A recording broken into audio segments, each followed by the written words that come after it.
Hello viewers, সবাইকে স্বাগতম করবীর রান্নাঘরে। আর সাথে আছি আমি করবি। আশা করি সবাই ভালো আছেন।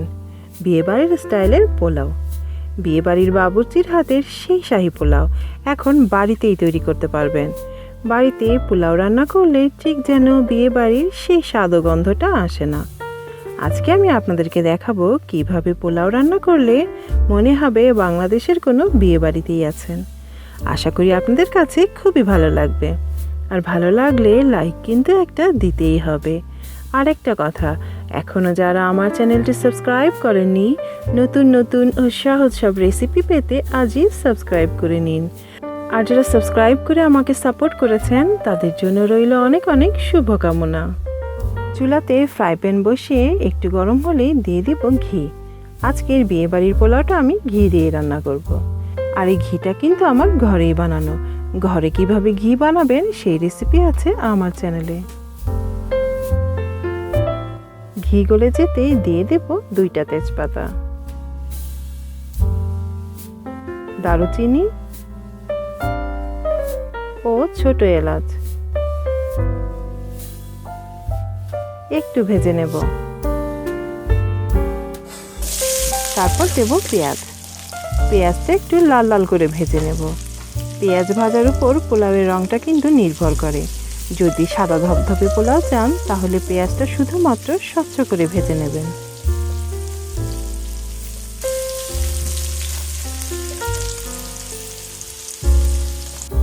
ঠিক যখন পেঁয়াজটা এরকম একটু লাল লাল হয়ে আসবে তখন দিয়ে দেব আদা ও রসুনের পেস্ট একসঙ্গে 1 টেবিল স্পুন। আদা ও রসুনের পেস্টটা একটু ভেজে নেব।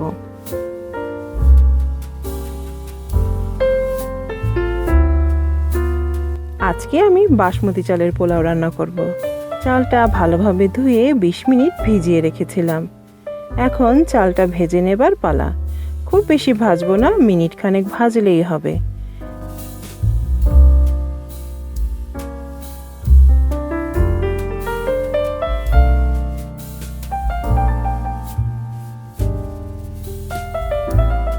এরপর দিচ্ছি স্বাদ মতো লবণ।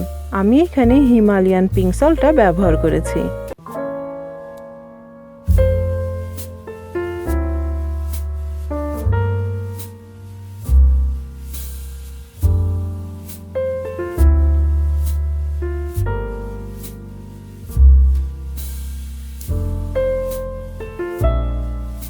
এখন দিচ্ছি গরম পানি 3 কাপ। আর সাথে দিয়ে দিচ্ছি 1 কাপ গরম দুধ। কারণ এই কাপে মেপেই 2 কাপ বাসমতি চাল নিয়েছি আমি আজকে পোলাও রান্না করার জন্য। পোলাও রান্নাতে অবশ্যই দুধ দিবেন। দুধ দিলে পোলাওটা খুবই মোলায়েম হয় আর স্বাদও বেড়ে যায় বহুগুণে। পোলাওটা এখনই ঢেকে দিচ্ছি না, পানিটা শুকিয়ে আসলে তারপরেই ঢেকে দিব। বিয়েবাড়ির স্বাদ আনতে নিয়েছি জয়ত্রী। জয়ত্রী গুঁড়া করার কোনোই দরকার নেই, হাত দিয়ে ভেঙে দিলেই হবে। আর নিয়েছি জায়ফল। এইভাবে একটু জায়ফল গুঁড়া দিয়ে দেব পোলাওতে। জায়ফল ও জয়ত্রী কিন্তু খুব সুন্দর একটা ফ্লেভার আনবে পোলাওতে। পোলাওটা আমি ঢেকে দিচ্ছি না, পানিটা একদম শুকিয়ে না যাওয়া পর্যন্ত। এই সময় লবণটাও একটু চেখে নিতে পারেন। কয়েকটা কাঁচামরিচ অ্যাড করছি। এটা ঝালের জন্য নয়, সুন্দর একটা ফ্লেভার আনবে পোলাওতে। যখন দেখবেন পানিটা এরকম শুকিয়ে শুকিয়ে আসছে তখন আমি 1/2 টিস্পুনের মতো ঘি দিচ্ছি পোলাওতে।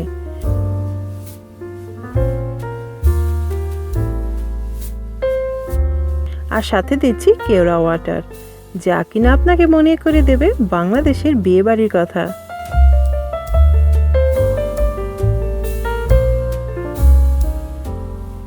এখন নেড়ে চেড়ে চুলার জাল কমিয়ে দমে বসিয়ে রাখবো ঘড়ি ধরে ঠিক 30 মিনিট।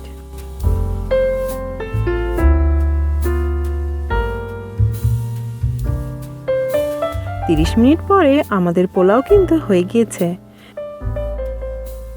দেখেন কত সুন্দর ঝরঝরে হয়েছে পোলাও, আর এত সুন্দর সুঘ্রাণ বের হচ্ছে, মনে হচ্ছে কোনো বিয়ে বাড়িতে এসেছি।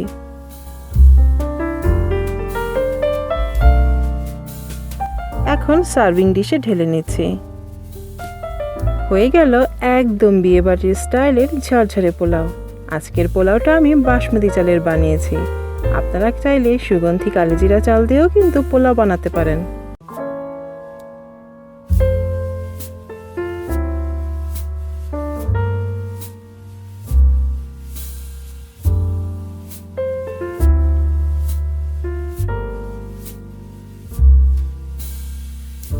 একটু সাজুগুজু করার জন্য সাথে দিয়ে দিচ্ছি পেঁয়াজ বেরেস্তা। দেখতে কতটা সুন্দর হয়েছে, তাই না? বিয়েবাড়ির পোলাও খাওয়ার জন্য সাথে আছে শাহি চিকেন কোরমা। শাহি চিকেন কোরমা রেসিপির ভিডিও আছে আমার চ্যানেলে, অবশ্যই ট্রাই করবেন। আর ঘরে বিয়েবাড়ির স্টাইলের পোলাও রান্না করলে কেমন হলো সেই ছবি শেয়ার করতে পারেন আমার ফেসবুক পেজে। যে কোনো রেসিপির ভিডিও শেয়ার করতে পারেন আমার রান্নাঘর গ্রুপে। আশা করি আপনারাও বানাবেন। আর আমার রেসিপিটা শেয়ার করতে পারেন আপনার ফ্রেন্ডস ও ফ্যামিলির সাথে। আর লাইক, শেয়ার ও কমেন্ট করে আর আমার চ্যানেলটা সাবস্ক্রাইব করে আমাকে সাপোর্ট করার বিনীত অনুরোধ রেখে আজকের মতো বিদায় নিচ্ছি। আবারও দেখা হবে নতুন কোনো রেসিপি নিয়ে। আশা করি সবাই ভালো থাকবেন। আর ভিডিওটি দেখার জন্য সবাইকে অসংখ্য ধন্যবাদ।